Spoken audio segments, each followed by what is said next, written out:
So we're going to be Psalm 8 this evening, Psalm 8, so we'll give our attention to Psalm 8. It reads as follows. For the choir director on the Gittith, a psalm of David. O Yahweh, our Lord, how majestic is your name in all the earth, who displayed your splendor above the heavens. From the mouth of infants and nursing babes, you've established strength because of your adversaries, to make the enemies and the revengeful cease. Work of your fingers, the moon and the stars which you have. What is man that you take thought of him, and the son of man that you care for him? Yet you have made him a little lower than God, and you crown him with glory and majesty. You make him to rule over the works of your hands. You have put all things under his feet, all sheep and oxen, and also the beasts of the field, the birds of the heavens and the fish of the sea, whatever passes through the paths of the seas. O Yahweh, our Lord, how majestic is your name in all the earth. So just as a start point, obviously we began in song, and last week we providentially started with the wrong song, but you can see the connection this week, right? So a lot of our songs, sometimes hymns, sometimes more what we call praise songs or more simple choruses, as it were, are rooted in the Psalms, and rightfully so. It's a helpful way to remember and give our attention to the Scriptures. So as we engage Psalm 8, and I'm going to try to be efficient, but even as I was preparing, I knew what's likely going to happen. It's like you see the commercials, or people, I don't know where you see this actually, but the whole, like, you can't just eat one, the potato chips, whatever, which, who eats one potato chip anyway? That's just weird. But that happens when you're preparing and even trying to walk through the psalm. It's hard to hit the brakes, as it were. So we'll try to be concise. And so we may not scratch every itch, but we'll address what we can. So Psalm 8, it's a positive and enthusiastic psalm about the exaltation of the Lord in creation. You can see that, right? So the Creator God, even in the application of stewardship given to man, it's whose world is it? It's our Lord's world, and he gives stewardship, and he does oversee these things, but it's extolling and making much of our Lord in creation. Now, subordinate to the primary is the emphasis on the value of man, and we see that, right? So what is man that you consider him? And he goes on to talk about man for a little bit. So the value of man as he exercises dominion over the living creation and the works of the Lord's hands, which again return the emphasis to God, to the Lord, and the exaltation of the Lord in his creation. So this aforementioned dominion applies to mankind in general as well. Not Israel exclusively, so obviously this was a psalm by King David to Israel, but I would say that we're not excluding it to Israel, are we? Okay. I would say we don't even exclude it to the righteous man only, or not even David, but rather mankind as a whole. I see that going all the way back to creation, and so I view it the same way that I view marriage. We want to champion marriage, right? We want to champion it not just for the church, but for all people, right? This is a creation ordinance. Mankind is to be stewards and caretakers of the Lord's creation. However, whereas the scope of this psalm is comprehensive in that regard, its audience is precise, though, isn't it? It's written to who? It's written to Israel, and it's for our benefit as well. So the psalm itself was for Israel and their worship, as they were the covenant people of God who rightfully declare their relationship with Yahweh as their Lord, or O Lord, or Yahweh our Lord. So again, that gives us a clear insight to the context, who it was to, how we view it. So regarding the authorship, we've already addressed that, but the author is David. So King David, obviously king, a prophet, kind of dabbled with the whole priest-like action sometimes, but we're going to overlook that. Definitely a prophet, king. Obviously not of the priestly line, but again, did some things that were interesting. He was a worshiper, and I think that compelled his actions. But we recognize that this is among the many psalms of David, and that it's prepared for the choir director. So likely for a formal context of public worship, singing together. Maybe the musicians were singing, maybe the corporate body was singing, maybe it was the lead other people singing. I don't know that we can definitively nail that down, but we started off well, didn't we? Because we did what with this psalm? We sang it. That's a good thing to do with the psalms. And then we have that it's on the Gittith. And so Pastor Frank's going to explain what a Gittith is, and then he's going to introduce how to use one. It's a stringed instrument like a guitar, but I don't have one to demonstrate. So it's maybe, Jennifer, your people, It's their guitars. They get it. But no, I'm teasing. But stringed instrument, some people have said it was maybe a location style, but I think stringed instruments a reasonable deduction since Pastor Frank has proposed it. We're going to go with it. We don't really know, and that's part of the thing that happens with some of the liturgical and musical terms with the Psalms. We hit a bit of a wall occasionally, but we do have obviously the content, the structure, the emphasis. It was for the choir master. We do know it was a Psalm of David. These are the more critical areas, but we don't want to dismiss.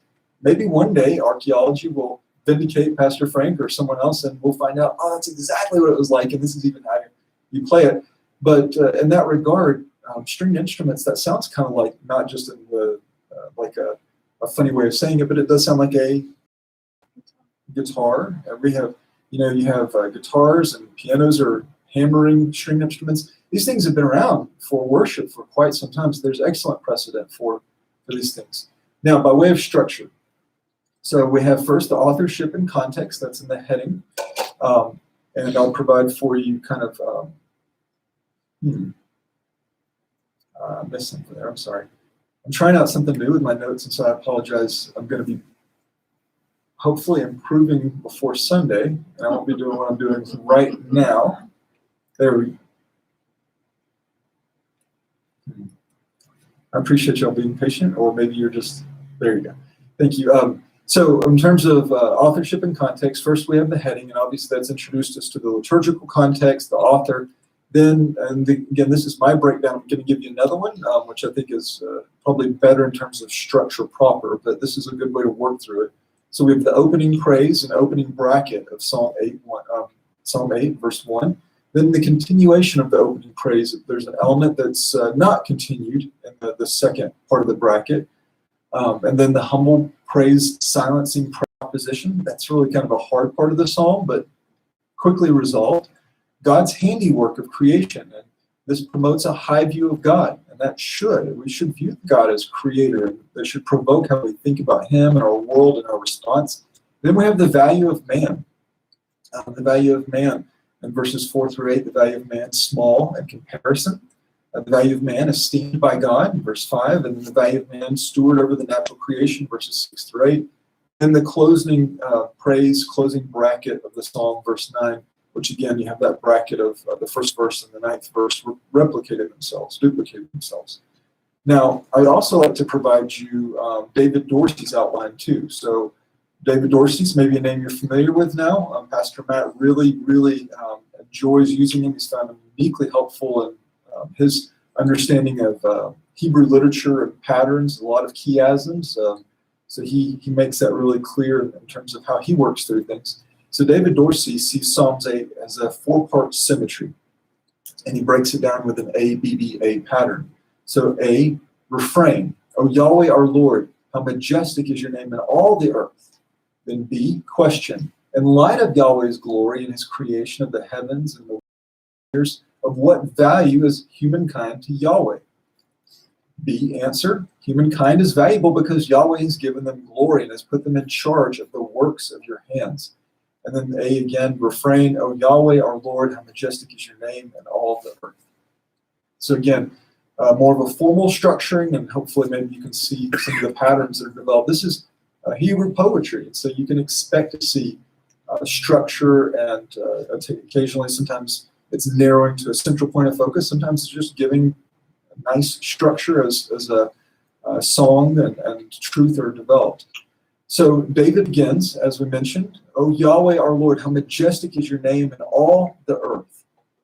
And if we're just looking at most contemporary translations, we might conclude that David begins by with a redundancy of name or titles. Here, O Lord, our Lord. Just like we sang, and we decided that we're not going to modify the song, and so we sang, O Lord, our Lord. But what's the text saying? It's O Yahweh, our Lord. And for some, it may be an adjustment of hearing and reading to replace the all caps Lord of most contemporary English translations with Yahweh. But this is the plainer. This is one of the plainer reasons we do this. We want to be clear. They're speaking, "Oh Yahweh, you are our Lord." So here, David is making a very consequential statement by way of a personal name and a rightful title. He begins with addressing Yahweh, the covenant-keeping God of Israel. And then he attributes the proper title of him, of Yahweh as Lord or Sovereign or Master. David saying, Yahweh, the covenant-keeping of God of Israel, is our Lord, and his name or reputation is exalted throughout the entire earth. So name and reputation, remember Psalm 99, we talked about that it's not just a good name in the sense that maybe everybody should name their child Anton.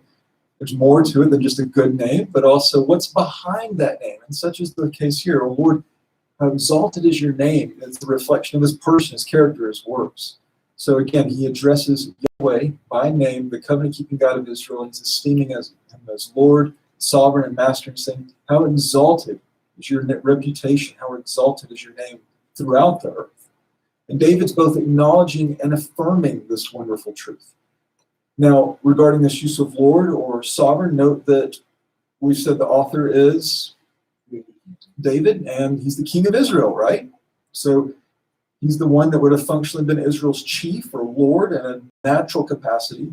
However, he worshipfully recognized that Yahweh is their true chief and their true Lord, beyond the capacity of natural man. So sometimes it's helpful as we think about authorship to say, wow, the king here is saying, Yahweh, you're our Lord.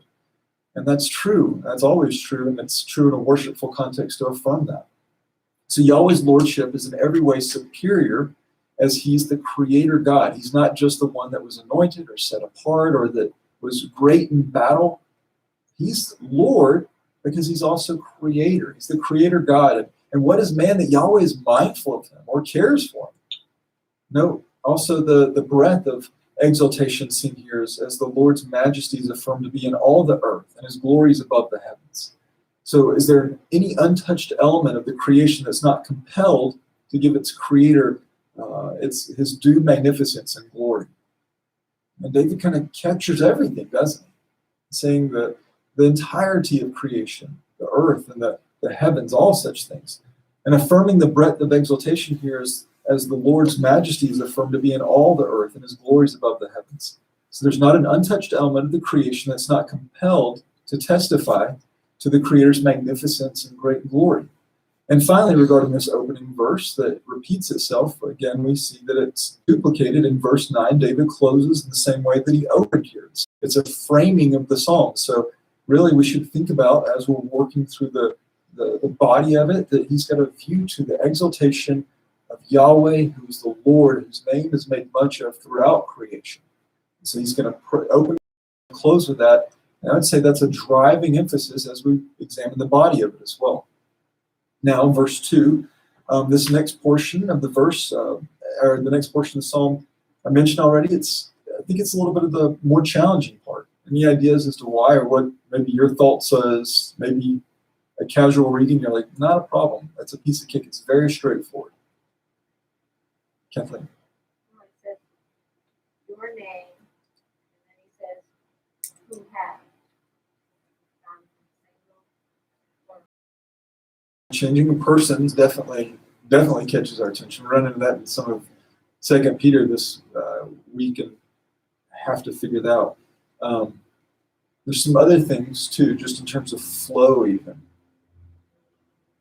And again, maybe it was just me. Maybe I was casually reading and thought, well, I want to make sure this makes sense. But from the mouths of infants and nursing babes, what is after?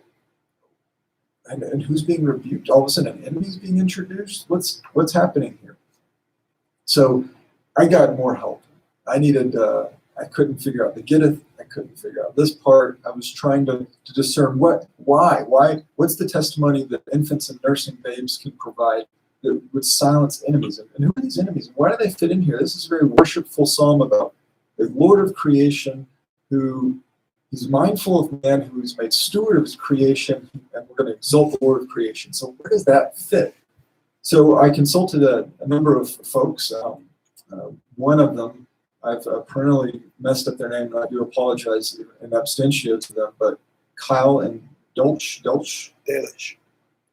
Kyle and Delitzsch. Delitzsch? Yes. On what authority do you pronounce it like that? Having heard it many times. Okay, that's good enough then. I asked a guy that was German because I was yes. like, it sounds German, and he told me that I was close. think he was being sympathetic because this kid was in my team. But so Delish. Dalish.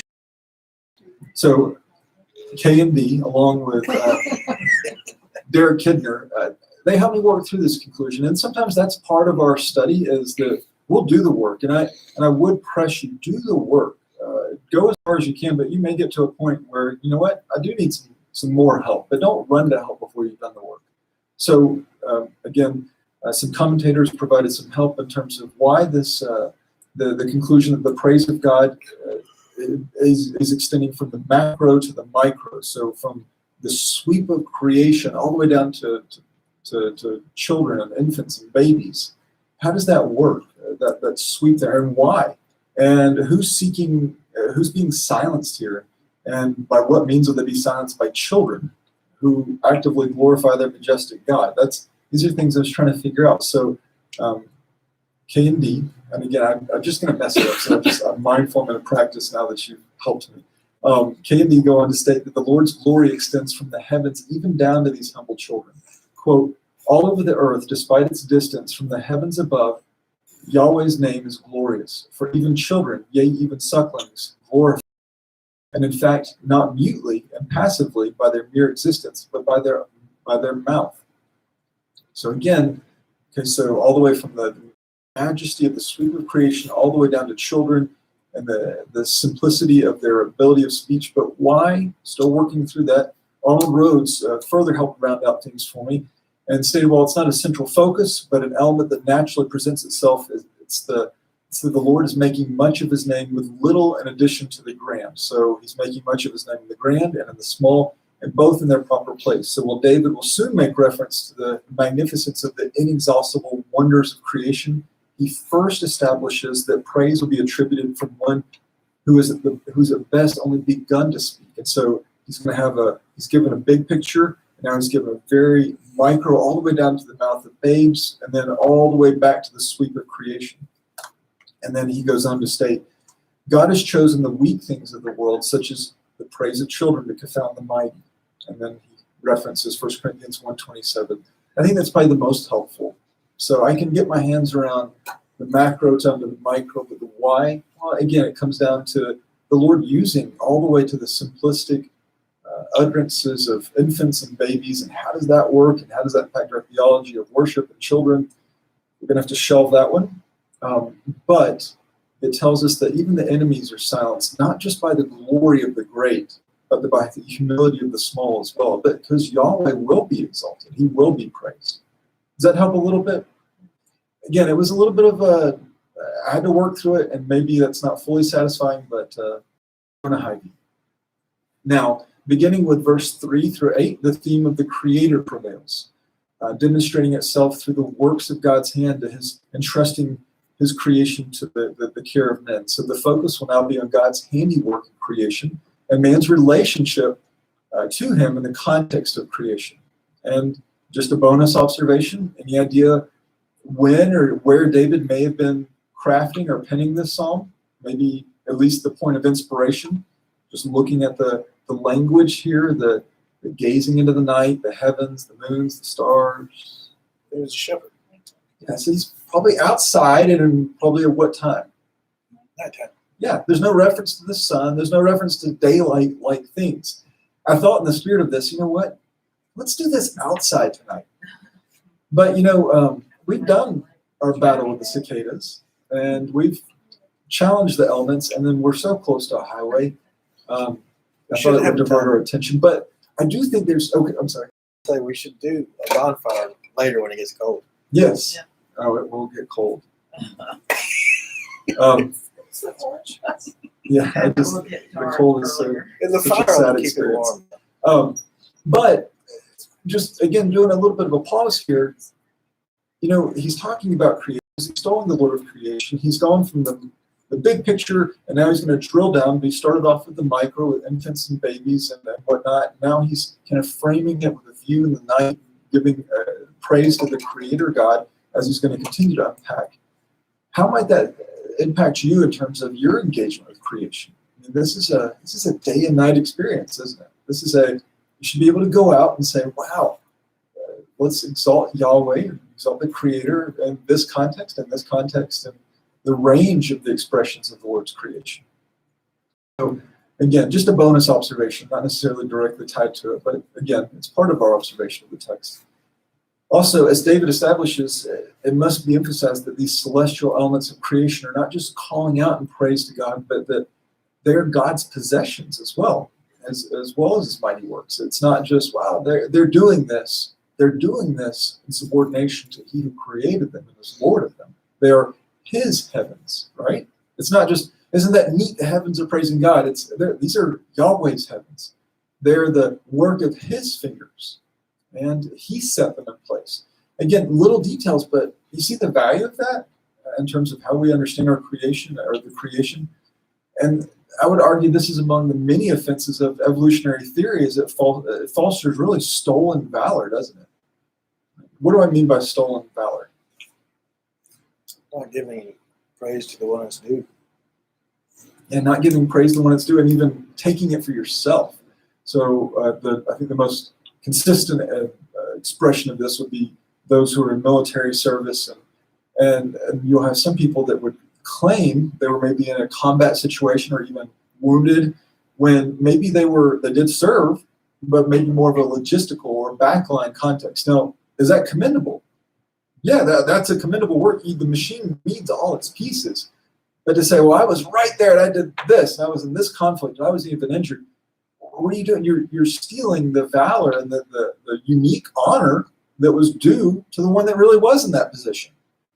And I would say that's part of what the theory of evolution seeks to do. Obviously, it's antagonistic to the things of the Lord. And so what's a wonderful strategy of an enemy is to say, you did this, and I'm going to take credit for it.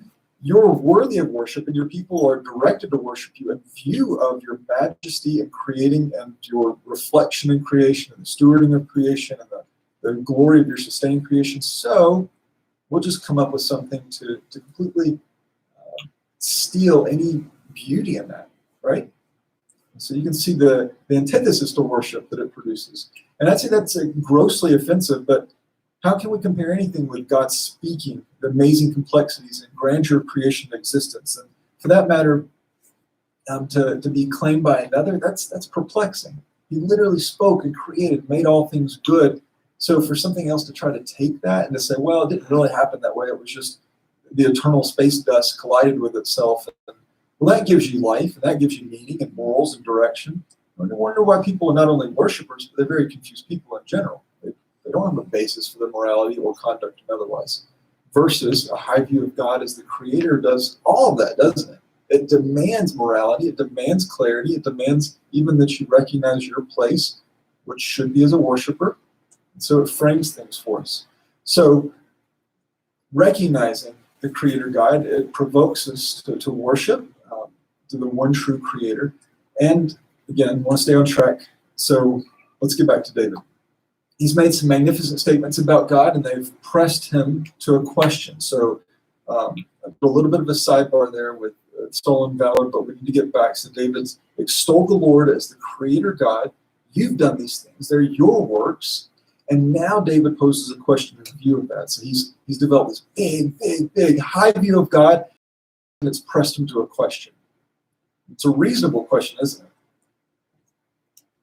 Establishing a high view of God, the majestic creator, it compels us to, why do you view man now? What's man that you have any thought for him? How does man fit into this? Well, when you look around, so you see the magnificence and the glories of God's creation, the known, unknown. How many of you have ever been on a plane before? A lot of us, most of us. So what happens at higher altitudes? All of a sudden, we become the anthills, right? People are so tiny. I guess you do this in a tall building as well. In terms of looking down in the cars, they look like you just pick them up like little Windsor pinch. Is that right? What's that called? You do that. I remember that was like OT, PT stuff. Oh, I'm not familiar with Windsor. It looks like you just pinch them, pick them up, because they're so small, and it puts perspective like, wow, what is man in this sweep and scheme of creation? And that's where David is. He's not in a plane. He's not even in a tall building. But he's looking at the glory of creation saying, how do you fit man into this? So small. And you have a grand and extraordinary creation. We're such a small part in the whole scheme of things. But there is more to this evaluation, isn't there? It's not just, what is man? Isn't that sad? We're so small. The sobering reality gives way to a most undeserved esteeming of man. And so, as the unique image bearer, right? The unique image bearer of God, the steward of his natural creation here on earth, that's amazing. So David says, Yahweh, our Lord, how majestic is your name in all the earth. And then he talks about how you've done these things, and it's your creation, and you're to be esteemed. Well, how do we understand man? Well, we're the image-bearing stewards of this creation. That's rather impressive, I think. That's rather incredible, not in a proud sense, but how kind the Lord's been to us.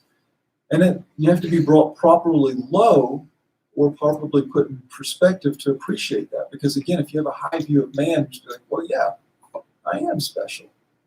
I think it's pretty amazing that we happen to be special. So, that it's not in of ourselves that we're something special, but special for the fact that we're the unique, again, image bearers of God, stewards of the creation. And note the affectionate care toward man, that the Creator is mindful of man. And he goes beyond this and even cares for him. Again, the fact that he's mindful and that he cares for us. So this appears to be a common grace to man in general. I wouldn't say he's mindful just of Israel or mindful just of the church. This is part of the Lord expressing a generous, general care toward people. That's my conclusion, and maybe it can be challenged, but that's what I see here in terms of the creation. Obviously, a special affection on his people, but he cares for people, and this appears to be again a common grace, as David is using general terms for man in this context and this common experience of creation. It makes no qualifications to restrict its application. And finally, note that the emphasis that the text puts on the Lord as the Creator, and it's in this context. But the Lord has created that man finds both his value and his role. So you're trying to understand who you are and how do you fit in this world and how do we understand things? Well, it has to be with our bearings toward God as Creator.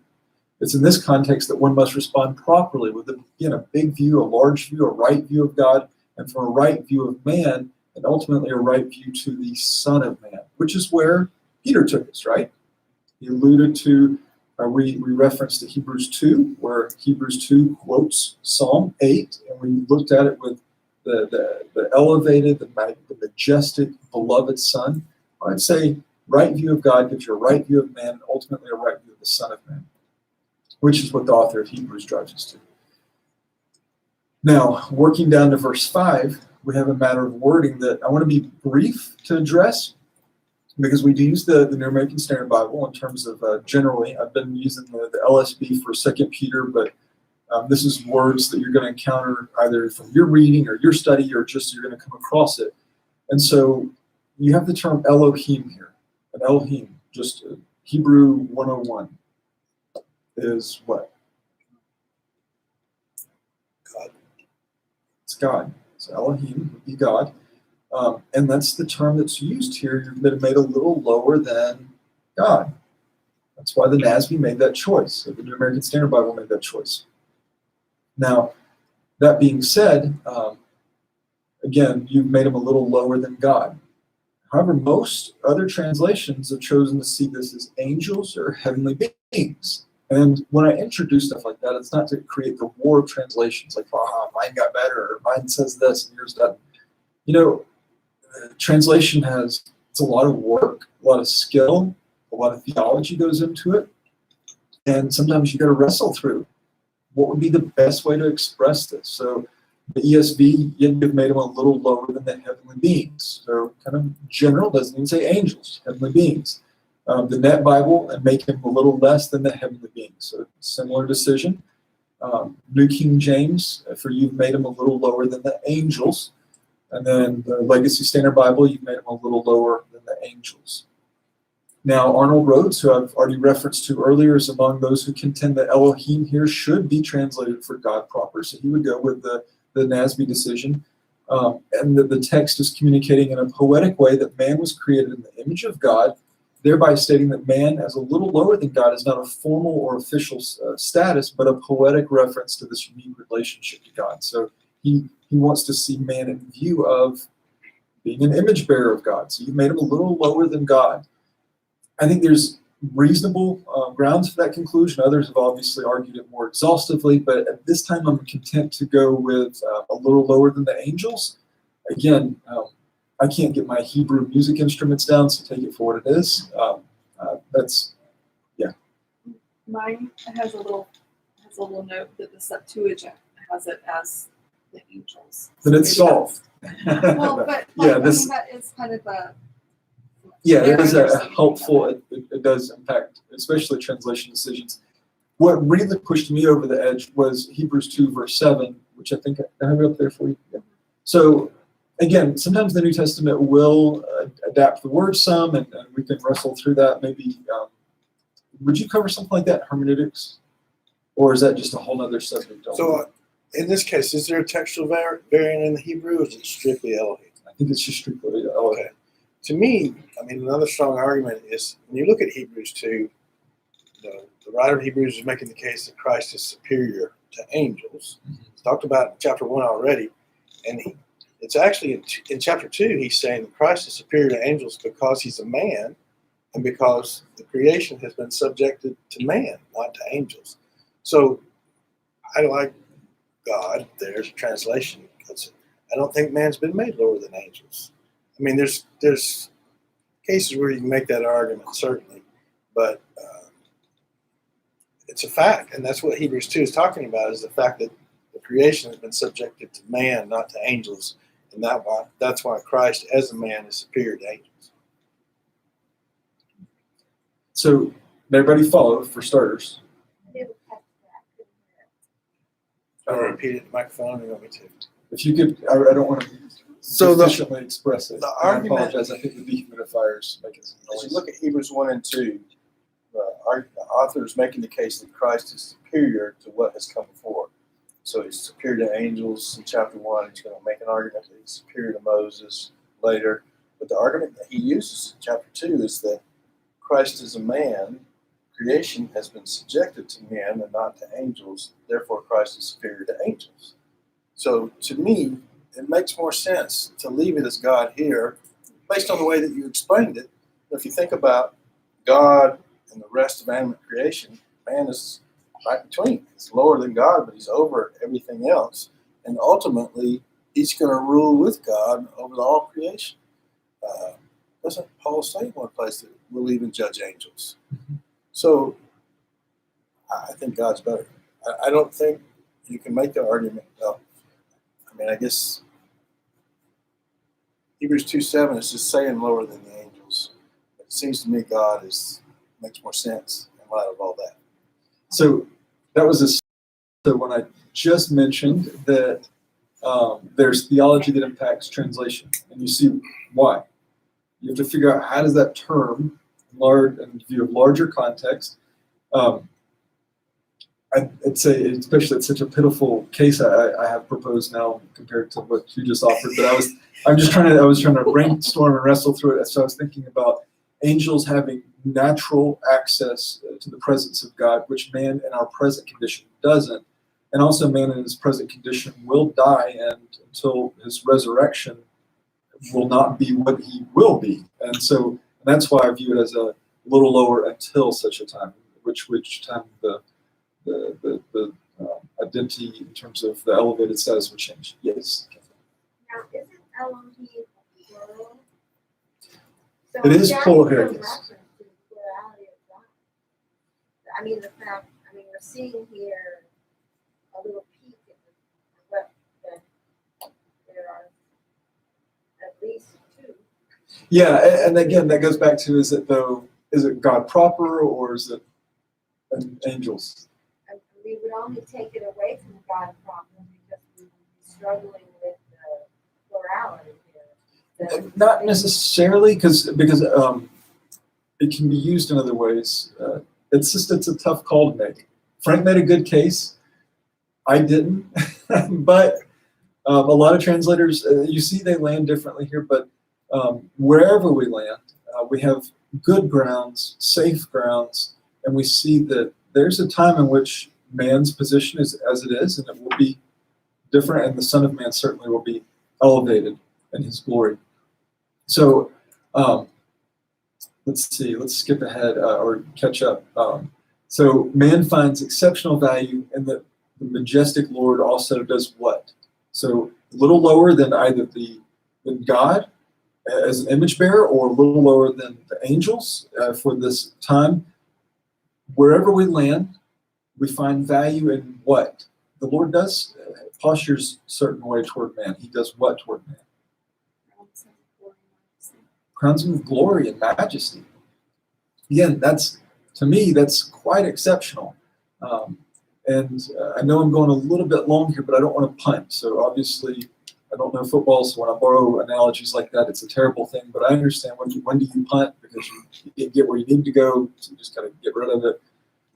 I'm not going to punt, though, so give me just a second more, because I want to spend just a moment more considering what's plainly addressed here in the psalm regarding that of the glorious Creator has made his unique image bearers the chief steward of his natural creation. I don't want to miss this part. So we've covered the high point, exalting God as Creator, a right view of man, but a big part of what he talks about is stewarding creation, right? And that's a big part of how he expresses this relationship, to care and to cultivate this natural world. And of all matters, this one is quite immediately before us. Again, I don't know if you yourself or just like getting your blood pressure up and watch or listen to the news, but the leaders of the world, they're trying to marry, I think they would say scientific data with present observations, but ultimately it's also a measure of theology. It's a measure of a lot of things. And they're trying to figure out how do they steward this world, whether that's out of pure motivation or not. I don't know. It's hard enough to work that out for ourselves. I can't figure that out for why they're doing what they're doing. But you'll see that we've got to do something. And again, theology and stewardship, they're kind of coming to a place here. We're going to figure something out. And the idea of stewardship is clear, but again, we have to figure out what do we do with it, because we don't want to react and be like, they want us to be these kind of stewards, and so we're going to respond this way. We're called as image bearers to be a steward of the Lord's creation. So again, the idea of stewardship is clear. The larger context of praising the Creator God is clear. But what do we do? So we can't run off in a tangent and abandon all view to context, but I do think we need to give a little bit of attention here. So the view is to the exaltation of our Creator, right? We agree to that. That's the simple one. Exaltation of our Creator. But we also have a view of how he's made man, what he's entrusted to our care, stewardship of this natural earth, a stewardship that, again, I would recognize as man's common responsibility to include believers and unbelievers alike. We're all in this together and have to figure out how we care for this creation. And we'll clearly approach this matter from two different worldviews, though. That's part of the problem, isn't it? Is we elevate the Creator, God, and we want to say we want to please him with the care of his creation. The natural man says creation kind of beget us in some way, and we got to figure out how to do something with it without a proper vantage point. A lot of observation, a lot of good thinkers, but poor vantage point. So we're going to approach it from different perspectives, knowing that we'll be in residual conflict with theology, ecology, philosophy, and practice with the unbelieving world. We should still try to be the best biblical, for lack of a better word, conservationist, as we're the chief stewards of this creation. That's what man's job is. Part of it. And that does that mean I'm going to demand that you go out and go find a tree and invite it to Sunday school? No. Or that we're going to hurt people over how they deficiently handle the creation, or go destroy businesses and whatnot. No, but we also don't need to be cavalier in our perspective and our care of the magnificent works of God. We don't need to go out and say, wow, the glories of God's on display. Let's trash it. You see? And maybe like if we go into an art museum, we can have someone that gets worshipful about an art piece. That doesn't mean we need to go throw something on it. Or that we need just to not take care of it, maybe not have it in a proper climate-controlled environment or whatever. And it's like headship in the home. The extension of authority does not provide an authorization to abuse one's oversight and care. So stewardship does not come with the authority to abuse. And we're expressing things not only about ourselves, but about God with how we care for creation. And we need to be very careful not to react to, the overreach and theologically skewed applications of unbelieving man.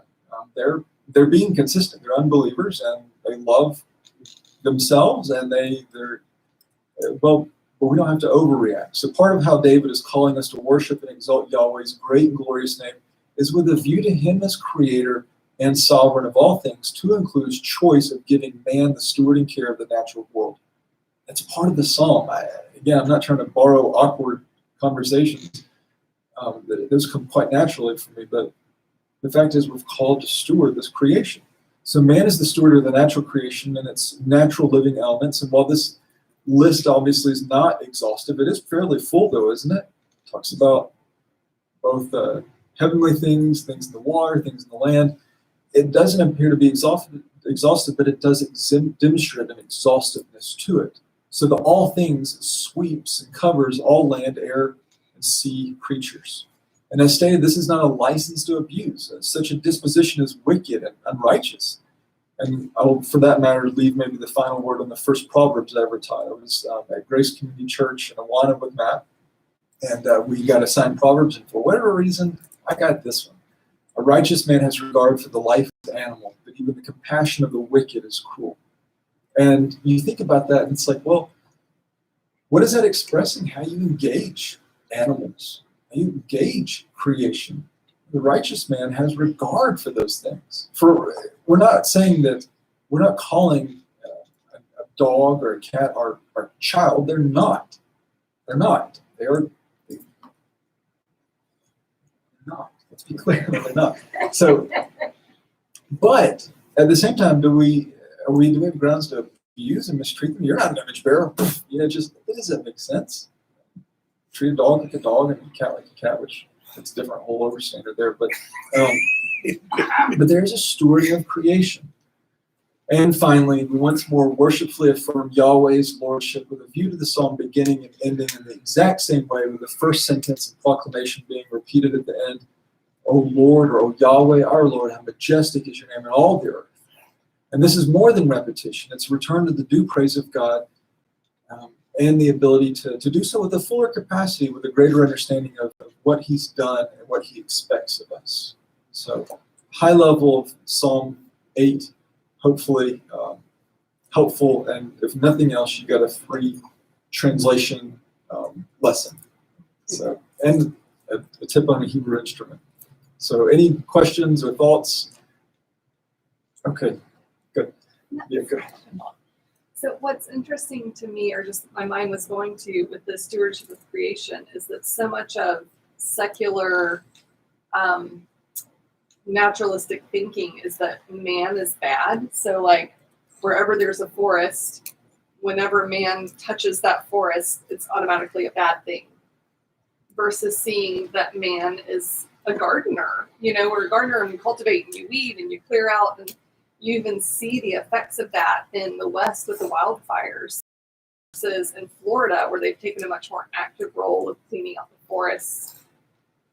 It's just, there are practical implications of saying, no, man shouldn't touch anything. It doesn't usually work out very well, but it is a complete worldview difference. And this is showing that man should be out taking care of the animals in the forest and the different things